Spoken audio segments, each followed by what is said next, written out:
Olá a todos. Nesse vídeo a gente vai fazer uma breve revisão das operações de potenciação e, por consequência, de radiciação. Como a gente vai calcular potências e raízes com números reais. Então, para fazer isso, a gente vai tentar seguir em ordem crescente de dificuldade, trabalhar o conceito de potência desde o conceito mais simples até conceitos um pouco mais elaborados. Então, o primeiro caso que a gente vai analisar operações do tipo A elevado a M, onde A vai ser um número real, então eu vou colocar que A pertence a R, e o M nesse caso vai ser um número natural. Então eu vou trabalhar com isso. Aqui eu vou adotar a convenção que os números naturais são números a partir do 1, 2, 3, 4, 5 e por aí vai. Mas isso é só a convenção que eu vou adotar.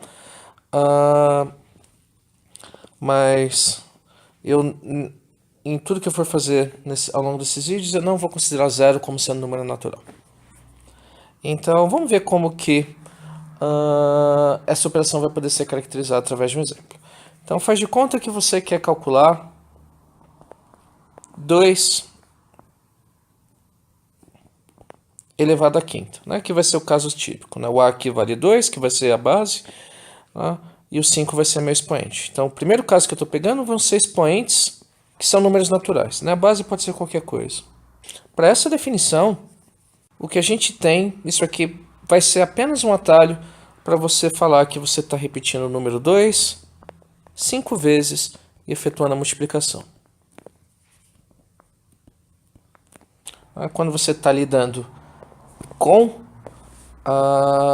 expoentes naturais, isso significa que você vai repetir o mesmo número multiplicando o número de vezes que aparece no expoente. Então você vai multiplicar o número 2 5 vezes. Então você vai ter 2 vezes 2 vezes 2 vezes 2 vezes 2.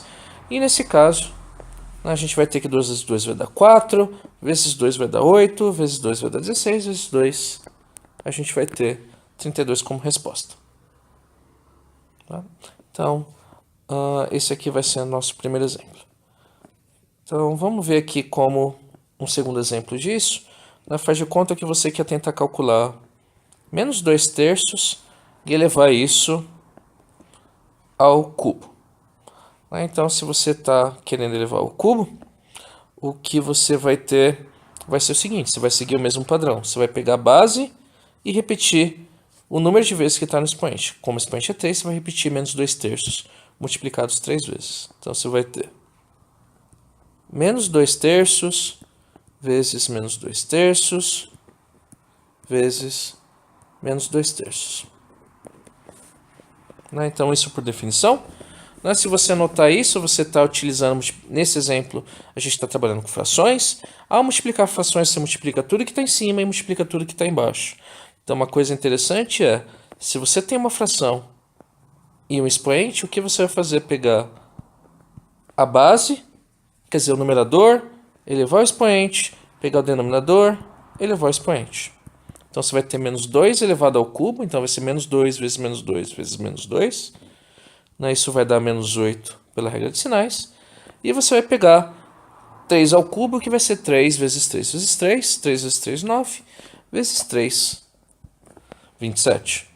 Então você consegue fazer isso também para frações. Para você calcular uma fração elevada no expoente, a única coisa que você vai ter que fazer é pegar o numerador, elevar o expoente, pegar o denominador e elevar o expoente. Então esse aqui vai ser... São dois exemplos do primeiro caso, que é um caso que a gente aprende muito cedo quando a gente trabalha com a operação de potenciação. Então, o segundo caso que a gente vai lidar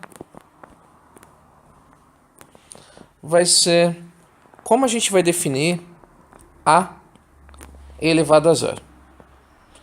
Aqui eu vou pegar que A vai poder ser qualquer número real com exceção do zero. Então, 0 elevado a zero vai ser uma operação que eu não vou querer definir. Qualquer coisa elevada a zero a gente vai definir e não vai ter problema. Nesse caso, isso aqui vai ser bem simples.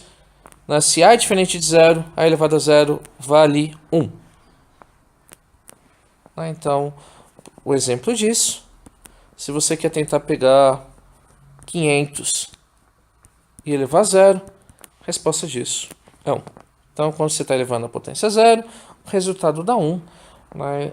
E o fato de você definir potências elevadas a zero valendo 1, a principal razão para isso é que você quer definir uma operação de potenciação que satisfaça algumas propriedades interessantes e que, para que essas propriedades sejam válidas, a única escolha para elevar a potência a zero vai ser 1. Então, o terceiro caso que a gente vai analisar vão ser expoentes negativos. Como a gente define A elevado a menos M, então aqui o A vai poder ser um número real com exceção do zero, e o M eu vou pegar o número natural. Então note que eu estou elevando a expoente negativo, né? Se M é número natural, menos M vai ser um inteiro negativo. Então como que a gente vai definir expressões desse tipo? Vamos pegar um caso específico, sempre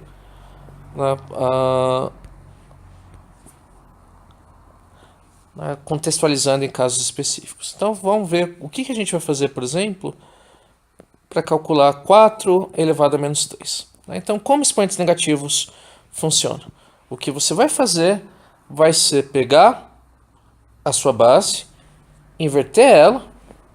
Então, 4 você inverte para 1/4, e aí você vai elevar ao expoente com sinal positivo.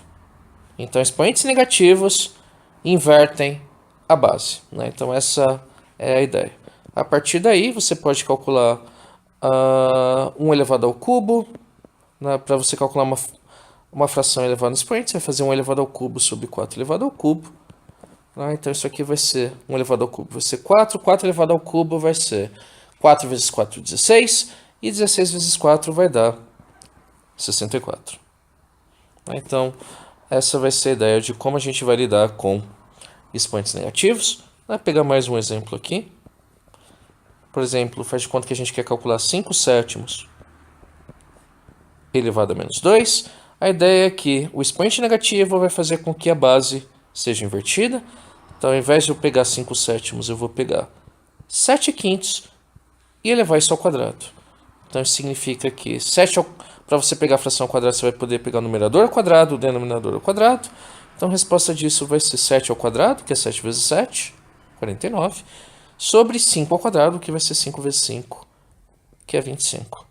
Então, isso dá conta de expoentes negativos. Lembrando que, para você lidar com expoentes negativos, a única coisa que você tem que fazer é inverter a base. Não note que não tem nada a ver com a resposta ser negativa ou qualquer coisa assim. Então, antes de explorar nosso próximo caso, que vai ser o que acontece quando a gente está lidando com expoentes fracionários, nós vamos tentar relembrar, falar um pouco a respeito da operação de raiz quadrada. Então, o que significa esse objeto? Vou começar inicialmente com raízes quadradas, depois a gente estende isso. Então, antes de responder essa pergunta, vamos pegar um exemplo específico de novo, visando entender o que está acontecendo. Então, quando a gente calcula a raiz quadrada de 9, se você pegar um calculador, por exemplo, você vai ver que a resposta disso vai ser o número 3. Raiz de 9 vale 3. O que significa a raiz quadrada de 9 ser 3? Então, para você definir a raiz quadrada, você vai precisar ter duas propriedades que são interessantes. Então, aqui eu já vou tentar ver. Raiz de A igual a B. A primeira coisa que você quer desse número B é o seguinte, que ao você pegar esse número ao quadrado,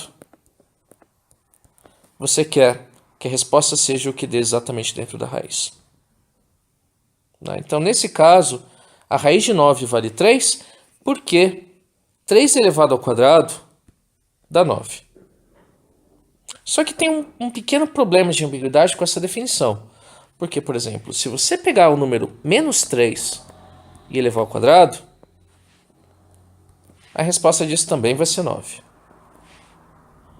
Então, para cortar essa ambiguidade, para você descartar essa segunda possibilidade, você vai impor uma segunda condição para a raiz quadrada, que vai ser a seguinte.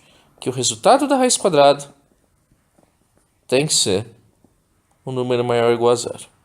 Então, quando você coloca a segunda condição, você exclui a raiz quadrada de 9 ser menos 2, porque você quer o único número que não é negativo que elevado ao quadrado deu o número em questão. Então, essa vai ser a definição que a gente vai ter para raízes quadradas e também para diversas raízes, por exemplo, raízes quartas, sextas e coisas assim. Se você quer tentar generalizar um pouco isso, a gente consegue fazer isso da seguinte forma. A gente consegue estender esse conceito para raízes que não são quadradas. Então vamos tentar trabalhar com alguns exemplos para ilustrar isso melhor e ver o que está acontecendo. Então o primeiro exemplo que eu vou tentar calcular vai ser a raiz quadrada do número 25. Então quando você está tentando fazer isso, você quer, como você está trabalhando com raízes quadradas em particular, você está tentando procurar um número que elevado ao quadrado seja 25, e como você está lidando com raízes quadradas, esse número não pode ser negativo. Então, se você não está trabalhando com números negativos, a resposta disso vai ser que número elevado ao quadrado dá 25, esse número vai ser 5. 5 elevado ao quadrado dá 25. Então, vamos fazer mais um outro exemplo de coisas que não são raízes quadradas. Faz de conta que você quer tentar achar a raiz cúbica do número 27. Então, como você vai pensar nisso? Você está tentando procurar por um número que, elevado ao cubo, a resposta vai dar 27. Tá? Porém, uma coisa interessante de se ver é que 27 nada mais é do que 3 ao cubo. 3 vezes 3 vezes 3. Então, se você pegar 3 elevado ao cubo, a resposta vai dar 27. Consequentemente, a raiz cúbica de 27 vai ser 3. Tá? E, assim, existe uma diferença conceitual interessante entre raízes quadradas e raízes cúbicas. Por exemplo, se você quer calcular quanto vale a raiz cúbica de menos 27, essa é uma operação possível. Por quê? Menos 27 vai poder ser escrito como menos 3 vezes menos 3 vezes menos 3 pela regra de sinal. Então, menos 3 ao cubo. Consequentemente, a raiz cúbica de menos 27 é menos 3. Então, você consegue calcular raízes cúbicas de números que são negativos. Porém, se você fosse tentar procurar quanto que dá a raiz quadrada de menos 25, você teria um problema. Por quê? Porque toda vez que você pega um número e eleva ao quadrado, por regras de sinais, o que vai acontecer vai ser que qualquer número, independente de positivo ou negativo elevado ao quadrado, a resposta nunca vai ser negativa. Então, isso vai fazer com que a raiz quadrada de menos 25 não seja um número real. Então, você não vai conseguir calcular raiz quadrada de números negativos se o seu universo são os números reais. Então, essa é uma diferença interessante entre raízes quadradas e raízes cúbicas. E, geralmente, quando você está lidando com raízes com radicais pares e radicais ímpares. Quando você está lidando com radicais ímpares, por regra de sinais, você consegue calcular a raiz de números negativos. Porém, se você está lidando com radicais pares, você não vai conseguir calcular raízes de números negativos. Então, essa é uma diferença conceitual interessante. Tá? Mas isso só para ilustrar como você pode calcular raízes no geral. Eu dei um exemplo de raízes quadradas e raízes cúbicas, só que você pode estender isso para qualquer tipo de raiz. Você pode calcular raiz quarta, raiz quinta, raiz décima, da mesma maneira. Então, fazendo essa pequena revisão de operações com raízes, a gente vai para a nossa última operação, que como que a gente vai fazer para definir expoentes fracionários. Então, nosso caso 4 vai ser, eu vou tentar calcular a elevado a um expoente r, onde a vai ser um número real positivo Tá? Então, aqui por R+, estou pegando os números positivos, então números que não são nem negativos e nem o zero. E o R, nesse caso, vai ser uma fração. Então vai ser um número racional, eu estou pensando numa fração. Não consciente de dois números, de um número inteiro por um número natural. Então, vamos tentar ver um exemplo disso. Quer dizer, trabalhar especificamente com exemplo concreto. A primeira coisa é porque eu estou pegando o número a base positiva, justamente pelo fato de que esses expoentes fracionários eles vão envolver raízes. E como a gente viu, se você está lidando com radicais pares, essas raízes de números negativos não vão existir. E também como você vai poder estar trabalhando com inversão de números, a base também não vai poder zero, porque você não pode dividir por zero. Então, se você está tentando pegar A elevado a uma fração, vamos chamar esse R de M dividido por N, a definição que a gente vai adotar vai ser que eu vou calcular uma raiz e uma potência. Então, eu vou calcular, o denominador vai indicar qual é o radical que eu vou pegar, o numerador vai indicar qual potência que eu vou levar aqui. Uma coisa interessante é, se você está trabalhando com números positivos, essa ordem não é importante. Você pode também fazer o contrário, de primeiro calcular a raiz e depois elevar o expoente. Tá? Aqui é porque a base é positiva. Bases negativas é meio perigoso ficar invertendo essas ordens. Mas aqui a gente vai poder usar qualquer uma dessas duas combinações. No primeiro caso, primeiro a gente calcula a potência, depois a gente calcula a raiz. Ou você vai poder fazer o contrário, de primeiro calcular a raiz e depois calcular a potência. Então vamos ver um exemplo disso. Então o exemplo que a gente vai trabalhar vai ser 9 elevado a menos 3 meios. Então, pela definição que está aqui em cima, o que a gente vai fazer vai ser o seguinte. A gente vai pegar o 9 e considerar um expoente. Então, eu estou pegando o 9, o expoente vai ser menos 3. E a raiz que eu estou pegando vai ser uma raiz quadrada. Então, eu posso calcular dessa maneira. Ou eu posso fazer o contrário. Eu posso pegar a raiz de 9 e elevar ao expoente, que nesse exemplo vai ser menos 3. Então, se você for ver em termos de operação, você vai poder fazer de qualquer das duas maneiras. Mas se você fosse tentar fazer da primeira maneira, o que você teria que fazer seria calcular 9 elevado a menos 3, que acho que vai dar 1 sobre 729, e depois calcular a raiz quadrada disso. Tá? É possível, você vai chegar na resposta, só que vai dar um pouco de trabalho. Então, a alternativa que eu vou adotar para esse exemplo vai ser essa aqui. Primeiro calcular a raiz e depois calcular o expoente. Então, nesse caso, a raiz de 9 vale 3, e eu vou pegar esse 3 e elevar a menos 3. Expoente negativo vai fazer com que eu inverta o número. Então, eu vou pegar o 3 e inverter, e elevar ele ao cubo. Quando você faz isso, 1 elevado ao cubo vai dar 1, 3 elevado ao cubo vai dar 27. 3 vezes 3 vezes 3 dá 27. Então, consequentemente, 9 elevado a menos 3 meios vai ser igual a 1 sobre 27. E com isso a gente tem as definições. Então, se você está querendo trabalhar com expoentes fracionários, o numerador vai indicar qual a potência que você quer tomar e o denominador vai indicar o tipo de raiz que você quer calcular. Nesse nosso exemplo, a raiz que a gente calculou foi uma raiz quadrada, mas você poderia calcular com outras raízes.